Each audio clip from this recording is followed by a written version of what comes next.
Welcome back to the Charged Up Show. This interview is brought to you by Revolution Hockey. Revolution Hockey is located in Cambridge, Ontario, and is a great hockey school to improve your edgework and power training. Revolution Hockey provides weekly ice times as well as prepares you for your upcoming tryouts. You can visit their website for more information at www.revolutionhockey.ca. Hope you enjoy the interview. Please welcome to the podcast Guelph native 2002 defenseman of the Flint Firebirds, Jack Harper. How's it going? What's up, boys? Thanks for having me. I'm doing well. And before we get going, just want to point out, say happy birthday to Keith. It's Keith's birthday. Thanks, guys. Thanks, guys. Happy birthday. Sacrifice. I appreciate it. Half an hour of the birthday to record, yeah. So we won't keep Keith too long. There. Charged Up Show is the grind. Yeah, we both got our charged up stuff on. I got my shirt. Keith's got a sweater. Harps doesn't have one for us today. Yeah, he'll get one. It's in the mail. Maybe. We need to make some more money before that happens. Yeah. So we'll get into now. What's your state like now? Obviously, it's been a long 7 or 8 months since COVID hit, and it's been pretty tough. I know for me and a lot of the guys too. It's been tough because it's just training, and it's pretty tough to keep training. Yeah. So I think we got sent home like middle of March, and then everything was closed. Obviously, we all went through that, but now it's pretty good. Skating with you, obviously, a couple times a week, and then in the gym in Guelph at Pursuit. So yeah, and on top of that, just doing other stuff like golf and spending time at my cottage. And yeah, it's not terrible. Like, obviously, I wish the season was started by now, but I'm glad we can still train like we normally would. How's the golf game looking? We did talk about possibly a Charged Up Open. Yeah. Doesn't look like that's going to happen just because it's already October. Yeah, it's come a long way from where I started. Played many times this year. Probably spent a little bit too much money, but overall, I'm liking where it's at. Got to dial in my putting a little bit, but yeah, hopefully get a few more rounds before it's too cold here. So you played Benny and Coop. Obviously, I've been a part of this. Who's gonna beat who? I wasn't really listening the day where the score actually happened, but how do you compare to them? And you think you could take us, but you got to keep in mind we played Benny and Coop when Nate couldn't hit the ball, so it was me versus Benny and Coop, and it was a tough day for me. I was giving it my all. So, do I think I could take you guys? Is that? Yes, and did you beat Benny and Coop? Well, first, okay, I'm gonna say I think I could take both of you guys. All right. But we almost beat Kowalik and Bowman. No, I don't know about that. I've heard those guys are pretty good. But when it Yeah, comes we had a stroke. We had a stroke every hole on Kowalik. we still lose. Yeah, we still lost. Okay. Yeah. No.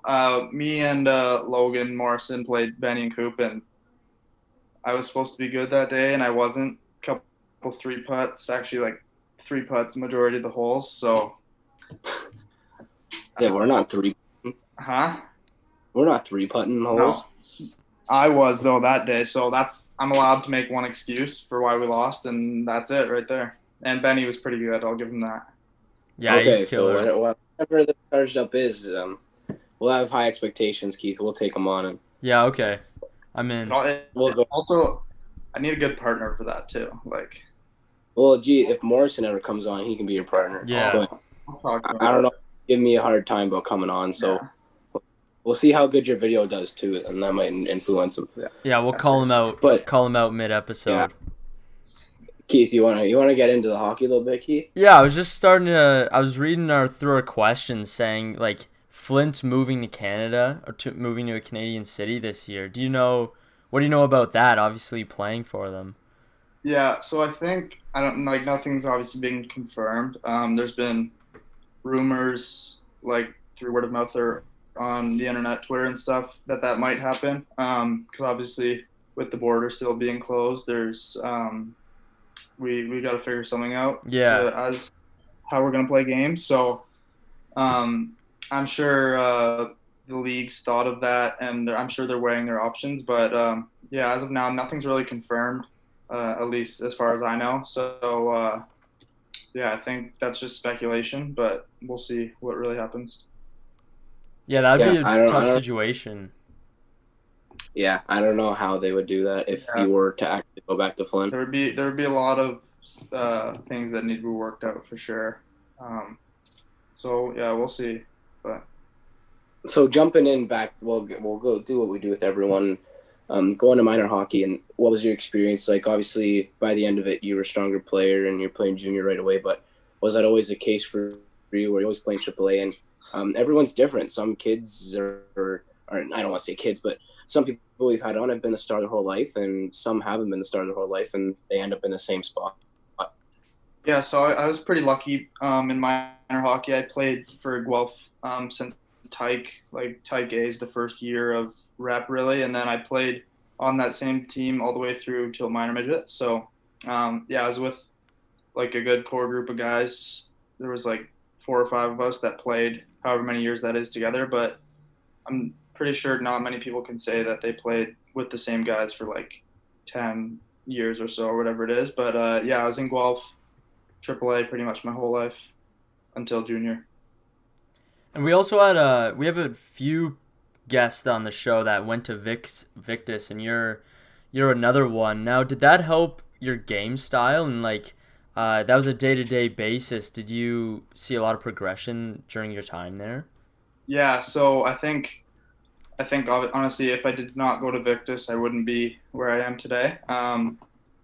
They like it's just uncomparable, really, getting to skate and work out with the best people around every day, pretty much, and then on top of that, have your own practices with your team at night. So I think like without all that extra training, I wouldn't be the player I am today. So yeah, Victus was really helpful for me, and I'm sure Mules you could say the same, and I'm sure everyone that went there probably agrees with me. Yeah, Victus is definitely awesome, and that's where I first met you. And you're pretty nasty at Victus. You're one of the better players there. And obviously, when I met you, you're in your draft year, and that's what we'll hit on next. And defenseman, like 36 points in 35 games you had. That's super good year, especially playing. Thank you. Like I said, you're a defenseman. So getting into the draft, like I remember, I thought personally you were gonna go way higher, and that's not a shot at you or anything, right? And I think a lot of people Yeah. did. And did you feel that you slipped in that draft and stuff? And how was that for you emotionally? Yeah, I was kind of like during this season, I thought like I had a pretty good year. And then when it came to draft time, I wasn't too sure. Like I had heard some people telling me where I might go, but really, I really didn't have any idea. But yeah, I kind of thought I would go a little bit higher than the seventh, but at the end of the day, it doesn't really matter because I still ended up playing in the OHL and still am. But yeah, watching the draft the whole day was a little bit like nerve wracking because like 4 or 5 rounds go by, you're just like, well, you're seeing guys who you think that you're better than go, and then you're like, well, am I gonna get picked? When's it gonna happen? So yeah, it was pretty nerve wracking, but at the end of the day, I was happy. Really grateful that I got picked, and overall, it was a good experience.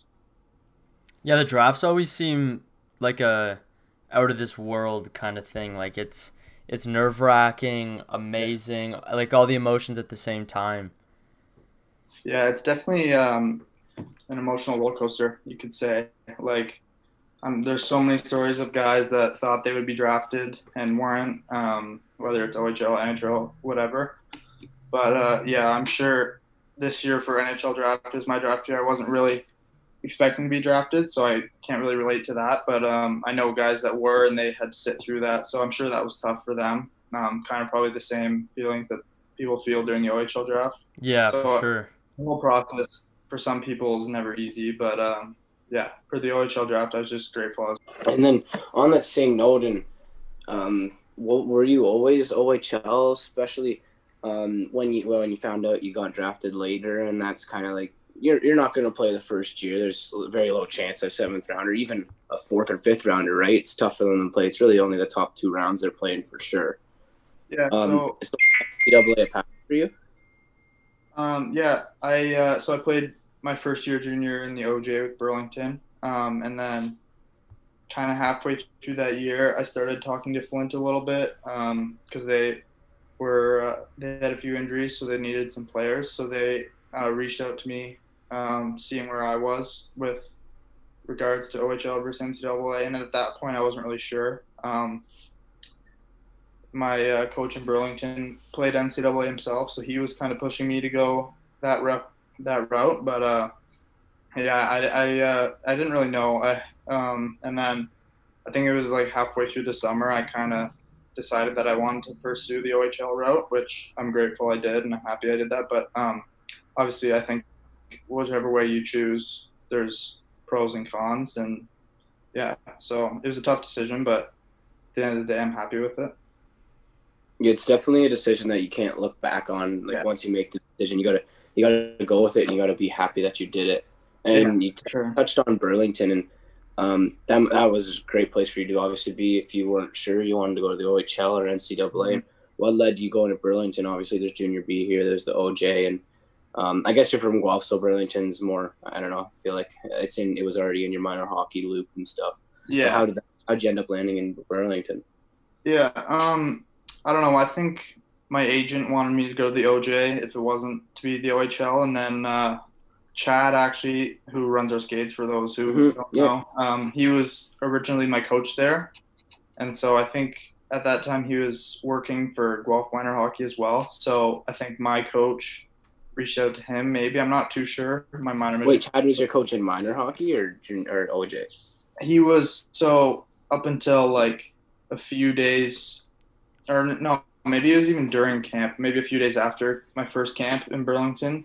He was our coach and then got hired by Guelph. So He was supposed to be our coach there. So that's kind of how I know him. But yeah, I guess that's how I ended up in Burlington. But yeah, it was really good for me as a 16-year-old especially. And then eventually you were able to crack the Flint roster. Did you know going into that season that you're going to play, or did you have to really fight for that spot during the camps? Yeah, so like I said, I signed in, I think it was July, or maybe it could have been August, I'm not too sure. But I kind of knew going in that I'd make the team. I didn't know where exactly I'd slot into the roster. Honestly, I didn't know a whole lot about the D-Corps specifically. But yeah, I knew going in that I'd play. I didn't know how much, where, things like that. So yeah, that's how that went. And so what was that adjustment like? And I actually want to ask you for both. Adjusting to the OJHL at 16 and then adjusting to the OHL at 17. And what was the adjustment for you like, and how'd you feel like you reacted to both? Yeah, so for the OJ, it was weird. I was 16. I was like maybe like 165 pounds, like smaller guy. As a defenseman, it was definitely weird. My first few times going up against like 20-year-olds or guys that had been to NHL camps, stuff like that. Like I remember a few guys, I was just kind of like in awe because minor midget, you're kind of like all even, and then you get there and there's full-grown men with full beards. It's like really eye-opening. But yeah, I think once we got into the season and then I kind of like proved to myself that I belonged there and that I could play, then I kind of stopped worrying about that stuff and just focused on playing my game. And then, yeah, so that's kind of how that went. And it turned out pretty well for me, I think. Then what about your OHL adjusting? Obviously, you figured out the OJ and had a pretty good season, 19 points. Like, what about adjusting to the OHL? What was the difference between adjusting to the OHL versus the OJ? I think the biggest difference is just like the skill. I'm sure you see it out at our skates. There's not a lot of, maybe there is, but there's not a lot of like missed passes, and everyone's fast. Everyone's a good player, so there's not really much room for error. And then as far as like size goes, it was easier for me because I was a year older and couple pounds heavier, and then I already had a year of junior under my belt, which was, I think, for me good. But yeah, we had a really good team. It was good to kind of watch some really good defensemen on my team see how they practice and play, and yeah, just tried to emulate my game kind of after those guys. So, and I think it'd be pretty challenging to do that, go through such a big change like 2 years in a row, like year after year. I think that would be That'd be tough. But this is the next question is what we ask all our OHL players, and usually everyone has a pretty cool addition to it. But what was your welcome to the OHL moment? Like the first time you were like, okay, I'm in it. This is Yeah, happening.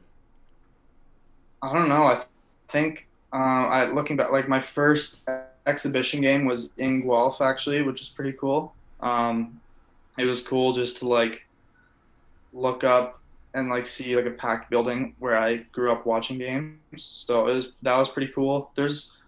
I have a few that I come to mind. Like I remember first time we were playing Niagara. I don't know how, but I got on the ice against Akil Thomas and I went to like poke check him, and then he just toe dragged right around me and just walked around me pretty much, which I don't remember the last time that happened to me, but I was like, okay, these guys are pretty good. I'm gonna have to tighten up my defensive game here. But yeah, there's multiple times where I was just like, this is pretty cool. I'm here now. Yeah. Yeah. Yeah, Akil Thomas is slipped away from the charged up show. Had him in our pockets. I played against him in our like Pete's fundraiser NHL tournament. And I was on Zoom with him for like an hour and a half, but I was so nervous. Like I didn't even ask him. Like I was just talking to him, and they ask you questions too. So like, we were talking the whole time because, well, I don't know. They have a guy that like organizes questions beforehand, and I'm sitting there, and they're like, so like, what do you want to do next year? And he's like, yeah, I'm really hoping to play in the NHL. Like really hoping to make the Kings. And I was like, yeah, I'm hoping to maybe get to an OHL camp and start a podcast like, and have a good junior B funny. season. Yeah. And then he was like, nice. And I was like, yeah.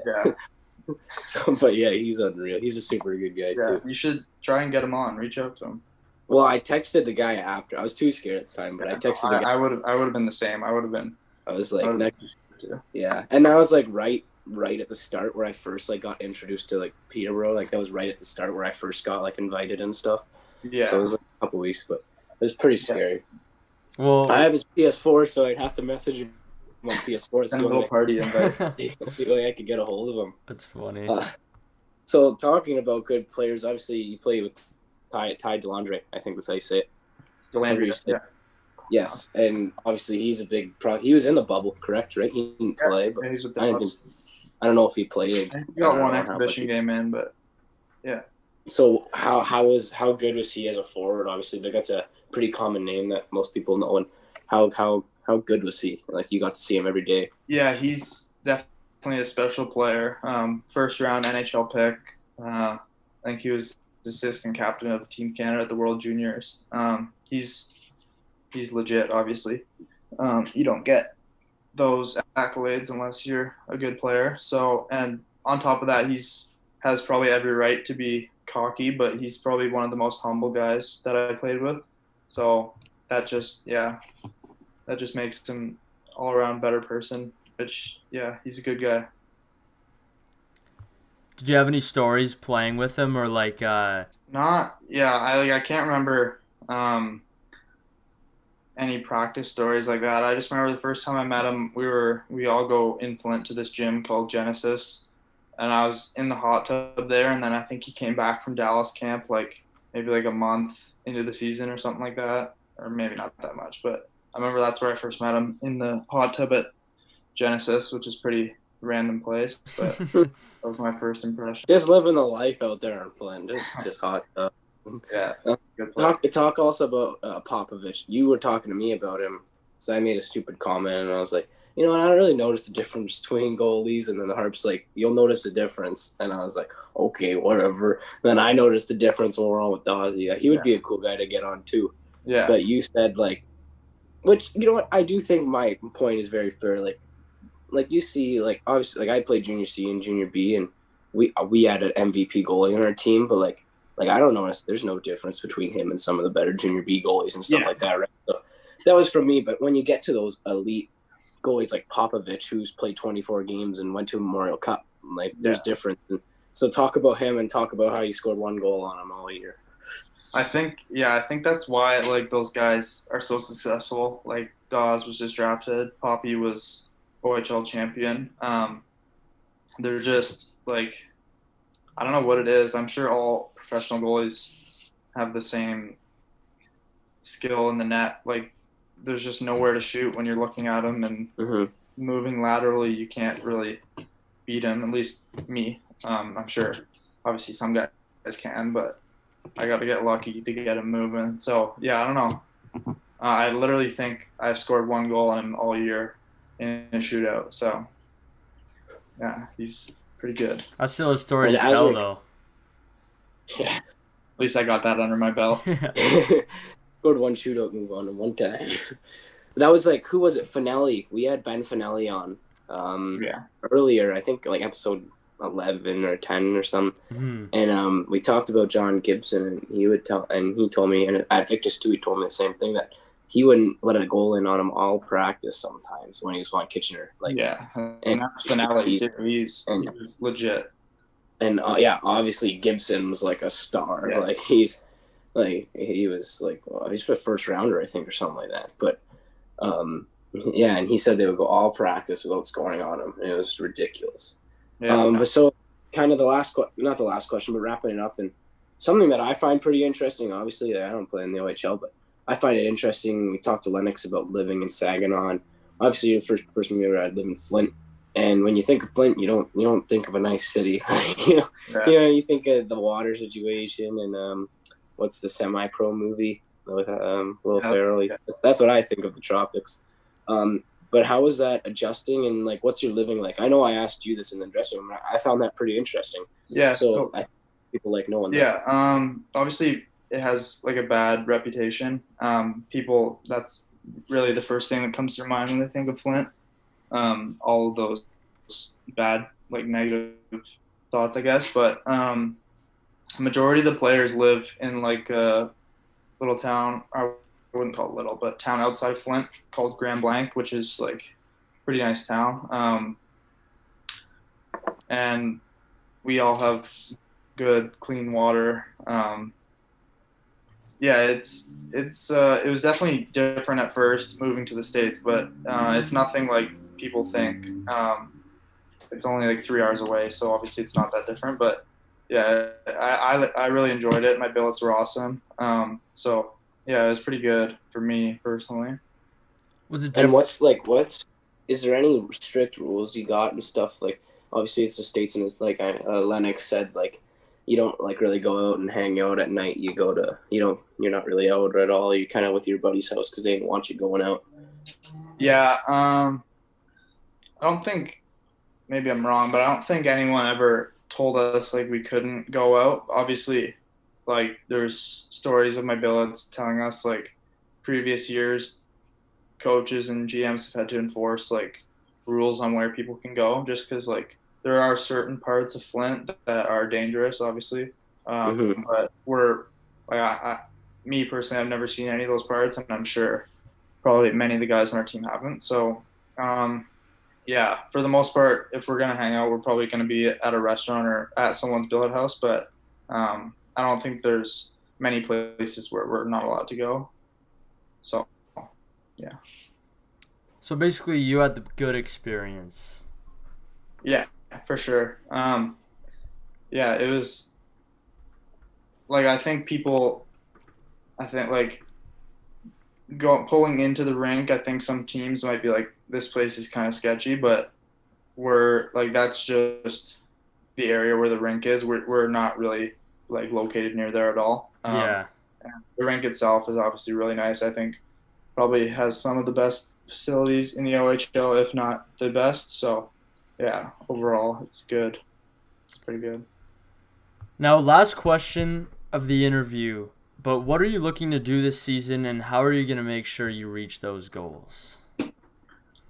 What am I looking to do this season? I think just get back to playing my game that I like to play, like an offensive defenseman role. Obviously, we had a really good team this year, which meant some of the younger guys didn't get as much ice time and opportunity. So hopefully next year I have more of a role, more playing time, maybe power play. And then with that, more ice time would come more confidence. So I think just overall building my confidence and getting back to playing the way I know I can play is going to be huge for me in having a good year. So, yeah, I think in order to do that, I'll need to keep working hard in the gym on the ice with mules. Maybe get a little stronger, but yeah, I'm excited for next year for sure.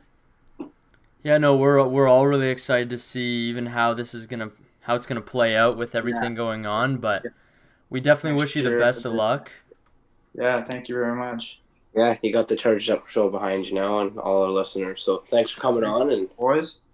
hopefully get that golf video in the next Yeah, year. seriously. Okay. Best of luck down the road. See you, boys. See ya. Thanks again. Yeah, thank you.